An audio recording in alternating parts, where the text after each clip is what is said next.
We are in what's called the Unidentified building, and there are some major rocks that are just pushed out of place or bent out of place. This feels very unsafe to stand by this. As solid as it is, it's just with these rocks being pushed out. And of course, all these that got pushed out a long time ago and just rubble now. But wow, just you can't say wow enough and amazing here enough. This is one of the most incredible places I've been to in Turkey yet, as far as unexcavated and just wow.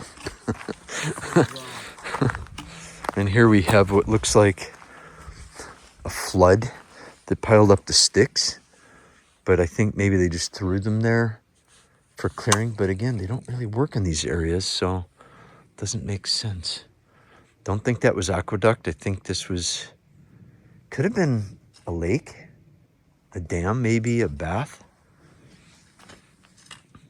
But just again, rocks strewn everywhere. And remember, these big trees weren't even saplings. These are like 10th generation trees from when this place was built. Favorite things, caves, maybe. Oh, it's not a cave. I think the real level. Oh, it's much farther. It was like this, it can be second floor. Yeah, Look, this is one level was here. Mm-hmm. Yeah, this is 10 meters off the ground. This is way up above what was here. I've seen this before at Hierapolis, same design. So here we have the Corinth temple and the Attaios Portica church. That is and was big. And again, look at this block, how it's just hanging there out of place. You don't see this anywhere else. Nowhere else in Turkey have I seen blocks turned like that. Either they're up or they're down. That is really amazing. And there's so much that's down. So here Alex is talking about the cuts in the rock. They're polygonal cuts. They're not square. So Alex, go ahead. Not only this surface, but inside the wall, this stone have a form of romp. So I see here. So we see, like, I'm looking right at this one, the third stone, 1, 2, 3, how it's cut like a seat. We see what looks like angle cuts. This is not rectangular. They did this on purpose. There's slightly angles, the polygonal. And this direction inside the wall. These two. Oh, and look at this. When earthquake, all this wall is moved, but not broken. And where did this big piece come from? From here. Maybe up? Here. Do you think this one? Or over here? Oh, it looks like it collapsed towards us this way. Careful, careful. It's slick. The mud is making this very tricky. I have 2 meters. So again, Alex is 2 meters tall. Gives you an idea how big this is. This isn't the biggest temple, but this is really big considering where we are. That's big. Okay, so when you're out in Termessos and you're at this building and you look up and you see that sketchy, really sketchy stonework here, that looks like it's just like wind could blow it over. You're talking super heavy stone. At the end of this building, we have all this collapse here that was from another building and another building and another building. It's just everywhere around us. Remember, this is unexcavated. Nobody's moved this stuff. And you have these rocks just hanging. That's scary to go underneath, even though I would love to go up there, but not today. Okay, I got to tell you what, this bush, I don't know what it is. I'm going to find out what it is, but these are needles that are just going through my leg, right through my jeans. I'm going to get home and have blood all over me, but that's okay. It's worth it. We thought we were going home, going down.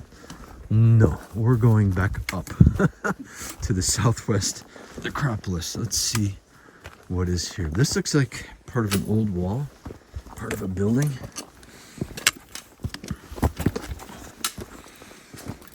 This is just one of those fun paths. Remember, there's one at Aspendos.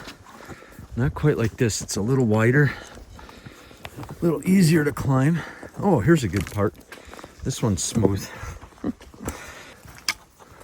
There's remnants of houses.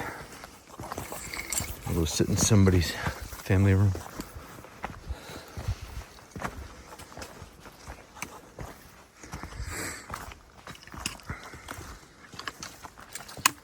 So this is where the people lived and hopefully got out before they got squished.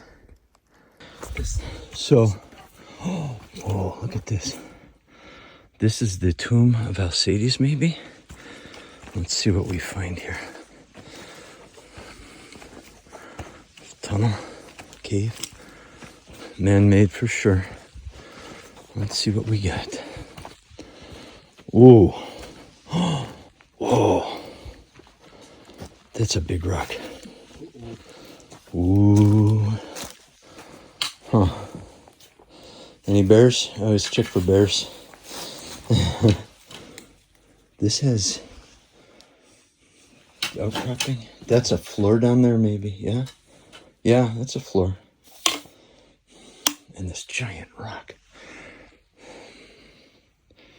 That looks like original floor. There's probably sarcophagus in here. But look at this ceiling is still intact. Incredible.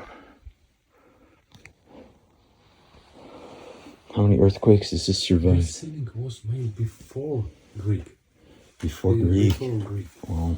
So 2,500? 2,700? 3,000? 3,000. Yeah.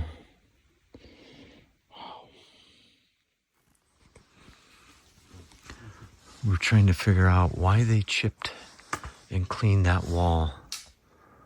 It doesn't make sense. If this is Bronze Age, Roman Age, they just chipped away at it. That is not natural erosion. That is man markings.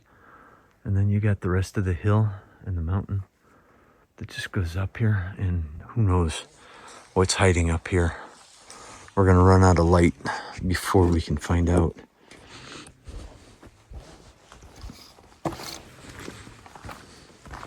There's nobody else up here. We got the mountain to ourselves.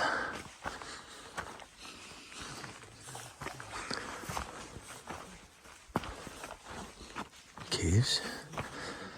This is just what burrows holes this high up in a solid rock on a mountain. Crazy. Some of the easiest paths so far. Not bad. And if we had another 8 hours, I probably would go explore some of these cracks and crevices. But we only got about another hour before it starts getting dark, and we need to be down before that because there are no lights here at all. This is the Colonnade Street, or it would have been columns, and you can see columns, foundations, these big square pieces that probably had columns on top, statues. And this is just indescribable. It's like a junkyard of stones. They all fell. There would have been this beautiful street all the way down. You kind of get an idea past Alex. Look. This is a position of Yeah, I see. Look to your right. Mm-hmm. Look to your right. All the way down, see? Mm-hmm. The squares, yeah, rectangle. This was big, and I see doorways across the way. You gotta wonder who, back in the day, built this, and then who walked through here. Absolutely amazing. I'm standing in roughly the center of the old colonnade, the column street. And this is just mind-boggling what's here because it's unexcavated, it's raw. There's numbers on some of these things. I think they're going to start recording things, or maybe to prevent stuff. Go around this prickle bush. No, more blood. But there's amazing stuff here. There's writing still on the walls. You can see this just all collapsed. Probably one big earthquake. But it's amazing how far it moved over time. There's no way people came in and just bumped this stuff around. It's just really cool to be here. Really cool. There's writing on this column. Let's see if we can see it. Here, let's get over.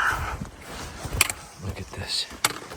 It looks upside down, actually. It's upside down. But everywhere there's writing, I can see. So they were probably famous people, politicians, warriors, war stories. People honoring people from the past. But it's just literally like, it's just like a dumping ground. But it's not. It's just from earthquakes. You see going up, there would have been walls everywhere. This really was big up here. Very, very big. If we compare this to any of the other architecture throughout Turkey, this is not unique. Some of the artwork is. It's just different artisanship because of probably when it was built or created. But there's a lot of similarities. One is the size of the rock they used. You can see here some more writing. And these are just lined up on the foundations. Again, this stuff was not excavated.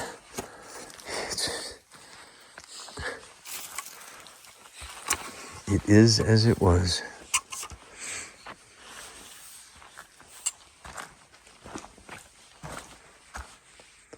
Seen that design in Perak.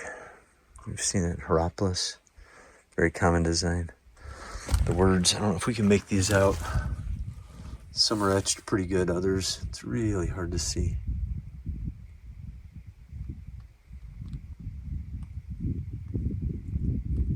Alex found a neat piece here. This looks like lion's head.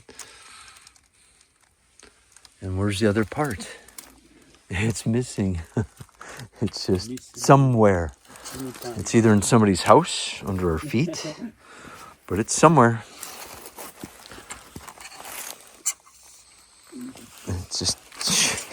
It just goes on. It's like you can see the street goes on. There's people coming this way. And it just continues. Well, I think that's the end of our day. We can see the parking lot from here. And we covered some really just thousands of years of history. There's the parking lot way down there with the valley. And the sun is behind us. It's going to get dark real quick, I think. So we got about a 20-minute, half-hour walk down.